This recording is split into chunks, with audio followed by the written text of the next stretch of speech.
Περιμένει υπομονετικά και ο κύριος Πάγκαλος και ο κύριος Αγγελόπουλος. Κύριε Πάγκαλε, παρακαλώ την εκτίμησή σας για αυτό το αποτέλεσμα και τη διαχείριση. Δεν έχετε πει ήδη και γι' αυτό θα ζητήσω συγγνώμη αν επαναλάβω ορισμένα πράγματα. Αυτό το δημοψήφισμα είναι άκυρο. Γιατί παραβιάζει ρητή διάταξη του συντάγματος που απαγορεύει δημοψηφίσματα που έχουν δημοσιονομικές προεκτάσεις.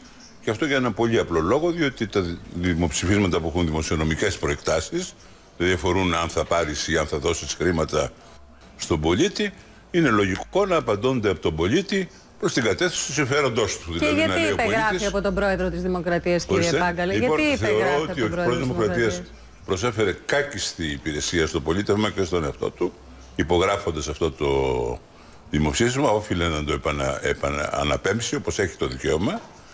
Και θεωρώ ότι υπάρχει και διαδικασία την οποία ορισμένοι πολίτες ξεκίνησαν στο Συμβούλιο της Επικρατείας, της οποίας την έκβαση αναμένουμε. Το Συμβούλιο της Επικρατείας έδωσε το πράσινο φως, εξ όσων γνωρίζω, την Παρασκευή.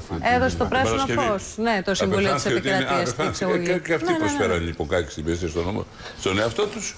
Και τι να κάνουμε τώρα? Η δικαιοσύνη, κύριε. Με συγχωρείτε τώρα, αυτό όμως με όλη την τιμή που σας οφείλω, τι επιχείρημα είναι αυτό? Είμαι ο ένας που διαφωνεί σε αυτή τη χώρα.